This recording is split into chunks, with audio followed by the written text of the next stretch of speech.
Enfin, on se retrouve après une petite semaine de repos. Donc, bienvenue à tous, c'est Arnaud. On va parler aujourd'hui de l'avant-match entre le Paris Saint-Germain et le Stade Rennais. Donc, match qui aura lieu demain pour la 15e journée de Ligue 1 à 21h05. On se demande toujours pourquoi qu'elle est 0,5, mais bon, c'est comme ça. Donc match qui aura lieu évidemment donc à Paris, au Parc des Princes. Stade évidemment de 48 000 places, ça vous savez tous. Le match il sera diffusé sur Ligue 1+, donc voilà. Et donc on sera arbitré par Marc Bollangier. Alors j'espère sincèrement que ça sera mieux que Turpin avec tout ce qui s'est passé le week-end dernier. Ça ne peut être que mieux, parce que sincèrement, Turpin, ça a toujours été un cassos absolu, et je pense qu'il a confirmé son statut le week-end dernier. Donc voilà, donc on a pas mal de choses à voir, autant sur le match, et aussi sur des petits retours que j'ai eus par rapport à certains journalistes. Donc je voulais un petit peu en parler à la fin de la vidéo. Donc restez bien jusqu'à la fin, on en parlera. Donc pour le moment, Paris Saint-Germain, Stade Rennais.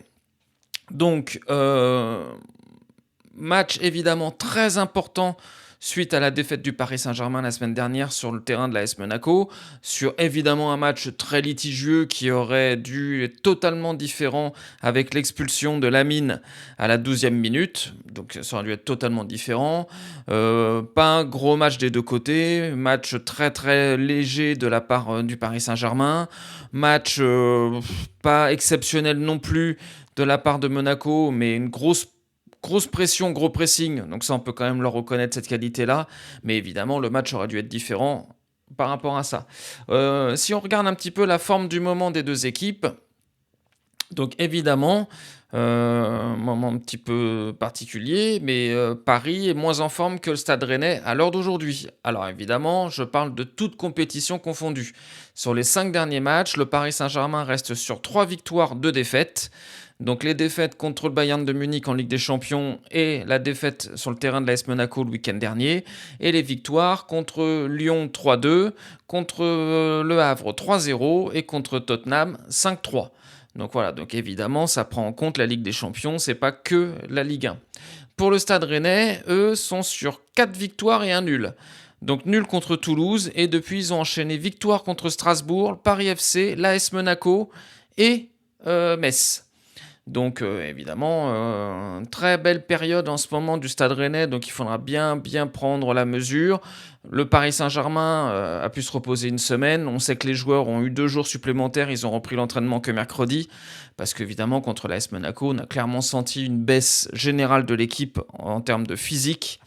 Mais ça, c'est encore une fois, on savait très bien. On a vécu pendant des années un Paris Saint-Germain qui était toujours exceptionnel en début de saison et qui se cassait la gueule tout doucement, physiquement, au cours de la saison février-mars, avec nos éliminations répétées en 8e, en quart. Donc là, depuis quelque temps, le Paris Saint-Germain a toujours atteint son point maximal vers février-mars. Donc on va voir un petit peu cette année comment ça va se passer, mais évidemment, chose à prendre en considération, le manque de préparation physique qu'ont eu les joueurs sur le début de la saison. Beaucoup oublient, mais ça joue évidemment énormément. Quand tu n'as pas pu préparer ta saison pendant 1 mois à travailler le foncier et que tu as fait 2 entraînements avant ton premier match officiel, forcément, c'est un petit peu compliqué, il y aura des moments de passage à vide. Là, je pense que la semaine leur a fait beaucoup de bien, que ce soit physiquement ou mentalement, vont pouvoir un petit peu se relancer. Si on voit un petit peu le Paris Saint-Germain, donc là on est rentré dans la dernière ligne droite du mois de décembre, avant la trêve hivernale qui aura lieu, donc pour nous, ça sera le 21, je crois. Donc on arrête les matchs de Ligue 1 le 13, donc il y a encore, si je ne me trompe pas, attendez que je regarde ça, voilà. Donc en Ligue 1, on a encore PSG Rennes donc demain et Metz PSG samedi prochain.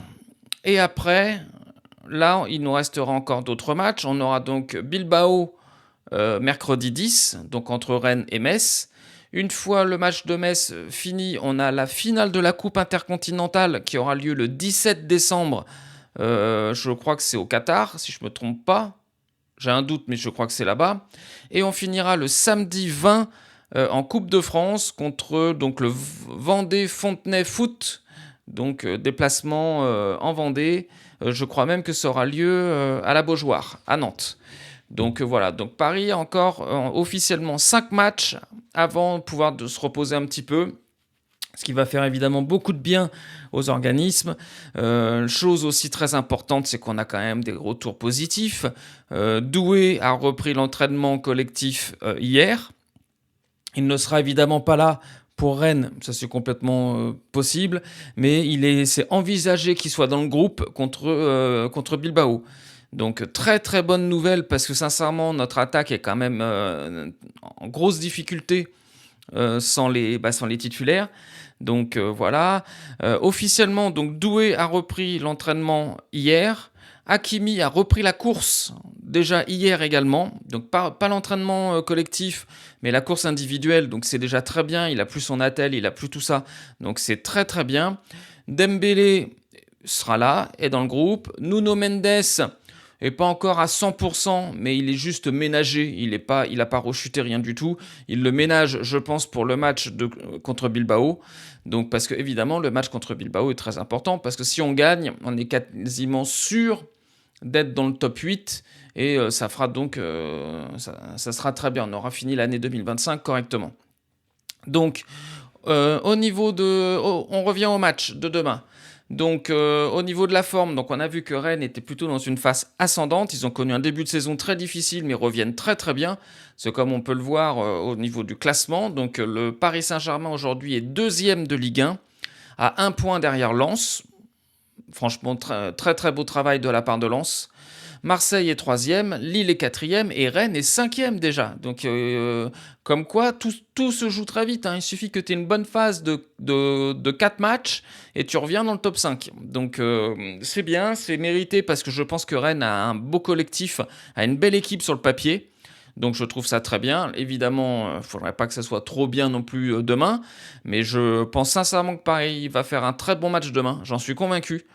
Je pense que le fait qu'ils aient eu un peu de repos, qu'ils aient pu enfin travailler correctement sur une semaine, je pense que demain, on va voir un Paris Saint-Germain qu'on n'a pas vu depuis longtemps. Moi, je reste convaincu de ça. Donc, match très important, journée très importante également, parce que donc, en plus du Paris Saint-Germain-Rennes, qui est évidemment crucial, il ne faut pas perdre. Hein. Ça, c'est clair, il ne faut pas perdre. Donc, c'est crucial. Il y a en même temps, aujourd'hui, il y a un Brest-Monaco. Donc ça, c'est à surveiller. Mais Monaco, bon, ils ont quand même eu énormément de chance sur le match contre le Paris Saint-Germain. Donc, ça me fait ni chaud ni froid. Et il y a surtout un Lille-Marseille. Donc, le troisième contre le quatrième à Lille. Donc, il faut savoir que Marseille a 29 points. Lille en a 26. Donc, si Lille bat Marseille, ils reviennent à égalité de points avec Marseille. Donc, Marseille sera toujours devant au goal average. Ça m'étonnerait qu'ils se prennent une douille, sincèrement. Donc, ils seront toujours devant au goal average. Mais donc, ça sera très important déjà ce soir. On verra qui a laissé des plumes dans la bataille pour le podium. Et donc, demain, on aura donc un Paris Saint-Germain-Rennes, le deuxième contre le cinquième. En sachant que Lens jouera à Nantes. Samedi, donc demain à 17h. Donc un peu à l'avance. Nantes doit évidemment gagner parce qu'ils sont 16e sur 18. Donc c'est un match très important. À voir un peu comment ça va se passer. À voir un peu comment va digérer Lens le fait d'être leader. Parce qu'on sait que parfois, le fait de prendre la première place, on peut avoir une petite retombée physique, c'est-à-dire qu'on est tellement content de se dire que tout va bien cette année, on est premier, que parfois le match d'après, tu n'es pas dans la même condition que les autres matchs. Donc à voir un petit peu ce que ça va donner, parce que évidemment Nantes doit gagner, même s'ils ne proposent pas grand-chose, hein, il faut être honnête, hein, Nantes cette année, je pense qu'ils se sont sauvés de la relégation plusieurs fois, mais là ça leur pend au nez. Hein. Sincèrement, ça va être quand même très très compliqué pour eux. Donc voilà, alors, en termes de face-à-face entre le Paris Saint-Germain et Rennes, donc je parle bien des face-à-face au Parc, Paris Saint-Germain-Rennes, et en Ligue 1, je ne parle pas des autres. On est sur 8 victoires à Paris, 2 nuls et 4 victoires pour Rennes. Donc sur les 5 dernières rencontres au Parc, on a eu un 3-1 pour Paris, un partout, on a eu un 2-0 pour Rennes, 1-0 pour Paris et 3-0 pour Paris. Donc sur, on va dire les derniers matchs, on reste quand même plutôt positif pour le Paris Saint-Germain. Mais évidemment, demain, victoire impérative. Impérative parce que déjà, si on peut récupérer notre première place, ça serait très bien. Faut voir, évidemment, espérer un faux pas de Lens, mais il faut déjà qu'on gagne nous. Donc, faudra bien voir ça. On peut, évidemment, moi je regarde pas ça, mais je m'intéresse toujours un peu. Si officiellement on perd, donc si on perd demain, tout dépendra du score de Marseille, bien sûr, parce que bon, si Marseille gagne, ils nous passeront devant. Mais si Lille gagne, sincèrement, ça ne bougera pas. Donc voilà, donc à voir, gros match, grosse intensité. J'espère vraiment que l'arbitre sera bon, parce que là, sincèrement, ça commence à faire un petit peu beaucoup de problèmes d'arbitrage. Sincèrement, pour beaucoup d'équipes, ça devient une plaie, hein. On se demande maintenant à chaque match ce qui va se passer. Donc moi, ça me saoule un peu. Et surtout, ce qui me saoule dans cette histoire-là, pour revenir un petit peu au match Monaco-Paris, c'est qu'on a donc eu il y a 2 jours la confirmation qu'il y avait bien eu une erreur d'arbitrage de la part de Turpin et de toute sa clique de la VAR. Parce qu'il a été donc complètement... il n'a pas été soutenu par la direction générale des arbitres, donc voilà, qui a confirmé qu'il y avait une erreur. Donc moi, ce qui m'étonne toujours dans ce genre de situation, c'est que déjà, on n'entend jamais le principal intéressé. Donc là, Turpin, depuis son erreur, il n'a pas dit un mot. Moi, ça me dérange toujours beaucoup. Sincèrement, ça me dérange toujours beaucoup. Il serait grand temps que ces arbitres-là prennent un peu leurs responsabilités. Et surtout, moi, ce que je suis encore désolé de le dire, mais si une erreur a été reconnue, mais moi, je ne comprends pas qu'il ne se passe rien. C'est-à-dire, si une erreur a été reconnue, mais une erreur importante, parce que là, on parle quand même d'un carton rouge à la 12e minute, qui aurait complètement changé le cours du match. On est d'accord? Je vous rappelle quand même que pour le match de demain, il y a 5 absents aujourd'hui. Donc Hakimi, Doué, ça on le savait. Nuno Mendes, ménager. Beraldo, il a eu une surcharge au mollet, donc ménager. Mais on a aussi Lucas Chevalier qui n'est pas là. Parce que sa cheville n'a toujours pas dégonflé par rapport au match de la semaine dernière. Donc moi, je suis désolé, mais il y a quand même là une erreur manifeste. Donc je ne comprends pas déjà, qu'on n'ait pas la version de Turpin. Moi, j'aimerais savoir pourquoi il n'a pas sifflé rouge, alors qu'il y a 10 ans en arrière, 15 ans en arrière, il n'y aurait même pas eu de discussion, ça aurait été rouge direct. Donc moi, j'aimerais savoir pourquoi il n'a pas mis rouge. J'aimerais aussi savoir que la commission là, qui a statué sur le fait qu'il y a une erreur, c'est bien, mais sauf que nous, ça ne retire pas la défaite. Donc moi, j'aimerais bien au bout d'un moment qu'on se pose quand même des vraies questions, comme quoi quand il y a des erreurs d'arbitrage à ce point-là, je ne parle pas d'une erreur d'appréciation sur une main ou sur quelque chose comme ça. Là, on parle de quelque chose que toute la planète foot a vu, c'est-à-dire en gros 99,9% des gens, et c'est le 0,01 qui a pris une décision qui ne va pas et on laisse ça comme ça. Mais moi je suis désolé, mais dans quel monde ça existe ça? Moi je suis désolé, mais quand tu fais une erreur dans ton boulot, quand tu fais une erreur dans quelque part, t'as toujours des justifications à donner. Et puis si l'erreur a plombé le travail, il faut bien refaire le travail. Moi je comprends pas ce truc comme quoi ah bah oui, oh bah on reconnaît, il y a eu une erreur. Bah d'accord, mais sauf que Monaco a toujours gagné et puis Paris a toujours perdu. Alors que si on avait joué à 11 contre 10 pendant 72 minutes, vu le match quand même que Paris a dominé, hein, il faut être clair, mais sincèrement, mais Monaco, ils n'auraient pas gagné le match. Donc moi, donc là, aujourd'hui, on se retrouve dans un truc où, bah oui, bah c'est comme ça. D'accord. Bon, bah alors, en gros, ça sert à quoi, en gros, les commissions? Parce que reconnaître qu'il y a eu une erreur, c'est bien. Mais s'il n'y a pas de sanction derrière, Turpin, il va être sur un terrain de Ligue 1 ce week-end. Ah non, mais attendez, mais au bout d'un moment, il y a quand même des choses à faire. C'est pour ça que ça va pas, de toute façon, que parfois les joueurs ne respectent pas assez les arbitres. Mais parce que les arbitres, ils sont intouchables. C'est comme, même si on fait un petit aparté, c'est comme les juges en France, hein. Ils prennent une décision. C'est un mec tout seul qui prend la décision. Après, il peut se passer n'importe quoi. Le mec, il ne doit de compte à personne. Un policier, quand il fait une connerie, il a sa hiérarchie qui est au-dessus, un pompier, un salarié, tout ce que tu veux, tu as toujours un patron au-dessus qui soit gère le problème, ou soit t'engueule, soit prend des décisions. Un juge, pour moi, c'est comme un arbitre, hein, c'est pareil. Un arbitre, il juge le match. Donc un arbitre, c'est comme un juge. Ils ne doivent de compte à personne. On leur dit qu'ils ont fait une erreur. Bah oui. Bah voilà. Ah, d'accord. Donc en gros, il se passe rien d'autre, quoi. Donc en gros, bah, ça sert à quoi votre commission? Donc voilà. Donc ça, c'était un petit truc. Je voulais aussi revenir sur quelques déclarations que j'ai entendues sur les réseaux sociaux. Et pas de gens normaux, hein. Je parle de journalistes, hein, qui officiellement sont journalistes. J'ai entendu des trucs comme... alors évidemment, on peut comprendre que ça peut les motiver, c'est des pro-marseillais, mais j'ai entendu, je crois, un Dugarry qui nous a sorti une connerie du style oui, oui, c'est l'année où je pense que Lens et Marseille peuvent arriver devant Paris, ils ont plus l'agnac qu'ils avaient l'année dernière et tout ça. J'ai entendu Walid là. Alors lui, qu'est-ce qu'il peut être con, ce mec? Mais alors, c'est une force, c'est exceptionnel. Oui, oui, on peut, Marseille, Lens peuvent faire un truc parce que je vois pas Paris avec une marge de progression. Je pense sincèrement qu'ils sont au taquet et tout. Mais attendez, mais les gars, revenez là, revenez sur Terre. Une marge de progression de quoi? Mais vous pensez sincèrement que quand on aura le retour de Hakimi, Nuno Mendes, Dembélé à 100% et Doué, le niveau va pas monter? Mais là, je vous rappelle qu'on est en train de maintenir un niveau correct. On n'est que deuxième à un point de lance, mais avec des Mbaye, des Njantou et compagnie. Non, mais au bout d'un moment, il faut quand même revenir un petit peu sur terre, les gars. Je sais pas, vous êtes journaliste, donc analysez les faits. On peut pas demander la même chose à un milieu de terrain, parfois un peu bancal, ou une attaque qui est composée. Vous avez vu pour le dernier match?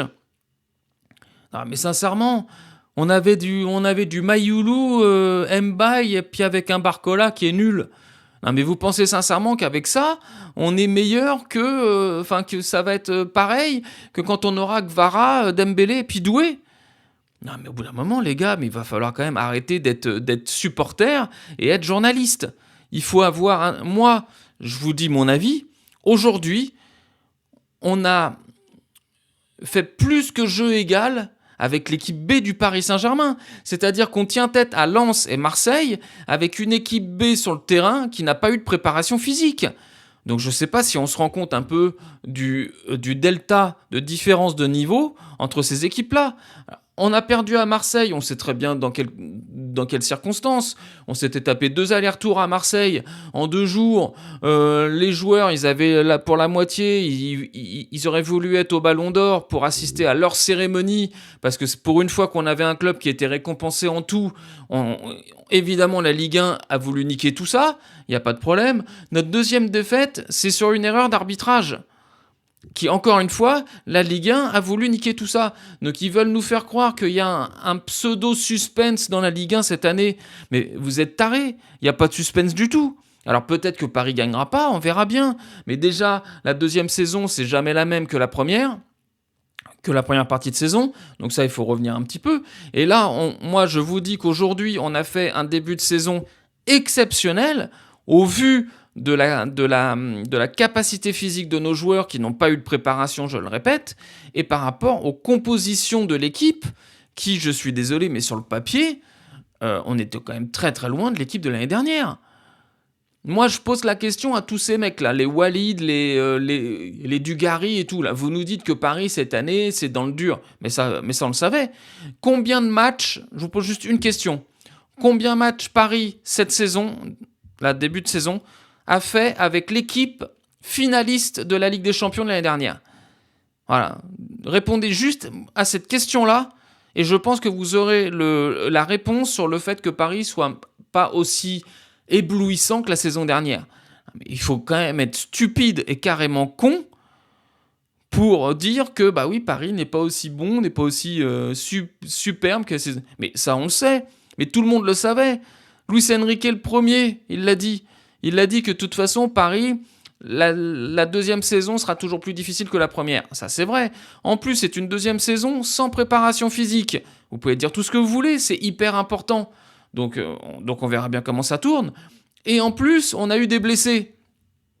Bah écoute, ça devrait être... c'est juste logique. C'est juste logique. Donc voilà, c'était juste un petit aparté parce que je trouve ça complètement débile, complètement... c'est vraiment pour moi une bande de demeurés d'avoir une analyse journalistique de ce niveau-là. Sincèrement, je ne comprends pas. Alors je dis bravo à Lens, je dis bravo à Marseille, parce que oui, ils développent du football, ça je suis d'accord, il n'y a pas de problème. Mais eux, ils sont à 100%. Marseille, aujourd'hui, je suis désolé de le dire, mais j'ai entendu du Gary qui me disait oui, je vois Marseille avec une marge de progression. Moi, je suis désolé, ils n'ont pas de marge de progression, Marseille. Marseille, aujourd'hui, c'est une équipe qui joue, comment dire, au physique. C'est-à-dire que le jour où ils vont être un peu fatigués, leur jeu s'écroule. Parce que c'est une équipe qui joue à l'intensité, au physique, au dynamisme. Mais Marseille, il faut quand même pas oublier une chose, c'est qu'il va y avoir la CAN au mois de janvier.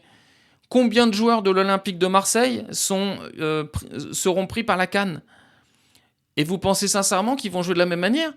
Mais attendez, si je me trompe pas, alors peut-être que ce sera pas ça, mais Aubameyang et tout ça, il va partir à la CAN. Aguerd, il va partir à la CAN. Mais il y a plein de joueurs comme ça qui vont partir à la CAN. Donc vous pensez que Marseille, avec peut-être... Allez, je vais miser le plus petit possible. Vous pensez que Marseille, avec 4 joueurs en moins de l'équipe actuelle, ils vont jouer de la même manière? Donc Marseille, eux, vont continuer à jouer de la même manière avec peut-être 4 joueurs partis pour la CAN. Et Paris, à qui il manque Nuno Mendes, Hakimi, Dembélé, Doué, eux, doivent jouer pareil que la saison dernière.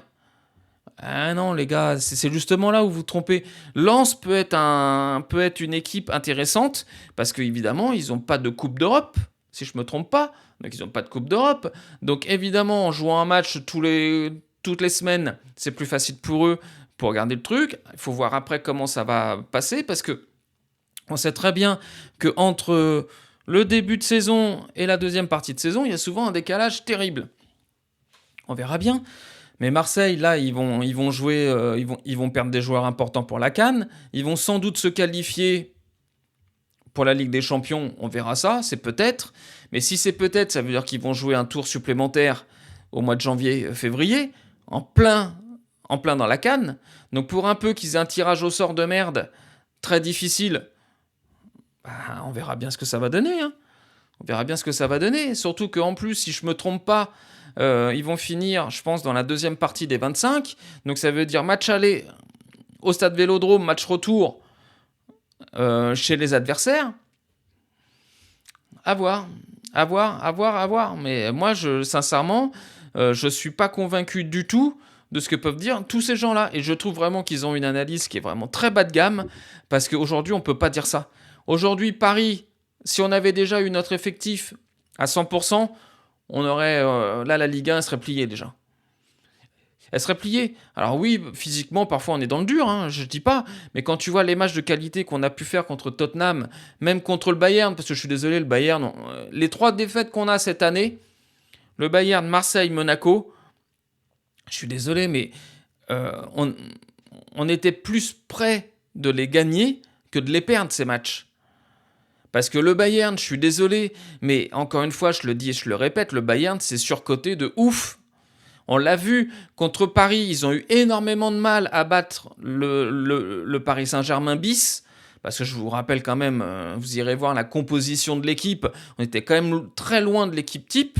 Et je le répète encore une fois, que le Bayern qu'on a affronté cette année, on l'aurait affronté avec l'équipe qui a gagné la Ligue des Champions l'année dernière, on les torchait. Donc il faut arrêter de dire des bêtises. Le Bayern en deuxième mi-temps, c'est 89 passes. 89 passes, c'est impossible. C'est impossible. Si tu as un fond de jeu, c'est impossible de faire 89 passes. Donc, bien, bref, le Bayern, ça. Marseille, on sait dans quelles conditions on l'a perdu. Et Monaco, on sait aussi. Donc, les 3 seules défaites qu'on a cette année depuis la reprise, c'est 3 matchs où, sincèrement, c'est pas des matchs net et sans bavure, hein. C'est pas, on s'est pas pris un 3-0 dans la tronche et puis basta. Non, non, on a quand même perdu, sur des petits scores à chaque fois. Donc c'est des matchs qu'on aurait pu très bien gagner. Donc voilà, donc moi, c'était juste le petit coup de gueule par rapport à tous ces demeurés de journalistes. Alors je veux bien, hein, il faut faire du buzz, il faut vendre. Enfin bon, au bout d'un moment, je pense que ça ferait quand même beaucoup de bien au foot français d'avoir déjà des journalistes d'un haut niveau. Parce que vous pouvez critiquer la Ligue 1, que beaucoup trouvent faible. Moi, je trouve qu'elle est pas si faible que ça, la Ligue 1, parce que moi qui regarde beaucoup de matchs des autres ligues, je peux vous assurer que la Ligue 1, elle est pas si faible que ça. On veut vous faire croire que la Ligue 1 est faible, moi, elle est pas si faible que ça, parce que sincèrement, en Liga, à part le Classico, puis peut-être les trois premières équipes, sincèrement, mais c'est nul. C'est nul, le football, il est nul. En Italie, ah oui, t'as toujours les 2-3 cadors qui sont intéressants, mais le reste, c'est pas ouf. En Allemagne, sincèrement, cette année, c'est quoi le truc? Et je suis désolé, j'ai regardé Chelsea, Arsenal. Alors certes, en termes d'intensité, c'est costaud les Anglais. Mais quand on parle de football pur, attendez, mais on est à des années-lumière de ce qu'on pouvait avoir il y a encore 10 ans, 15 ans. Mais je suis désolé, les gars. Alors peut-être que les jeunes n'ont pas connu ça, donc ils y croient pas. Mais allez voir des matchs anglais ou des matchs espagnols ou des matchs italiens dans les années 2000, vous allez vous dire, mais qu'est-ce que c'est que ça? Qu'est-ce que c'est? Il y avait beaucoup plus de très grands joueurs déjà à cette époque-là, et c'était des très grands joueurs de foot. C'était pas des pseudo-stars qu'on mettait sur le devant de la scène en disant que lui, il est bon. Non, non, non, non, les mecs, en fait, ils te le montraient sur le terrain qu'ils étaient bons. C'était toute la grande différence. Donc voilà, donc petit coup de gueule en même temps, et c'est pas très grave. Donc demain, Paris Saint-Germain-Rennes, 21h05, Ligue 1+. On se retrouve demain soir pour faire la réaction d'après-match, en espérant évidemment une victoire du Paris Saint-Germain. Et puis on se retrouve dimanche pour faire l'analyse et les notes des joueurs. Voilà, allez, je vous laisse à tous. Bon match pour ceux qui regardent ce soir, ça va être quand même très important.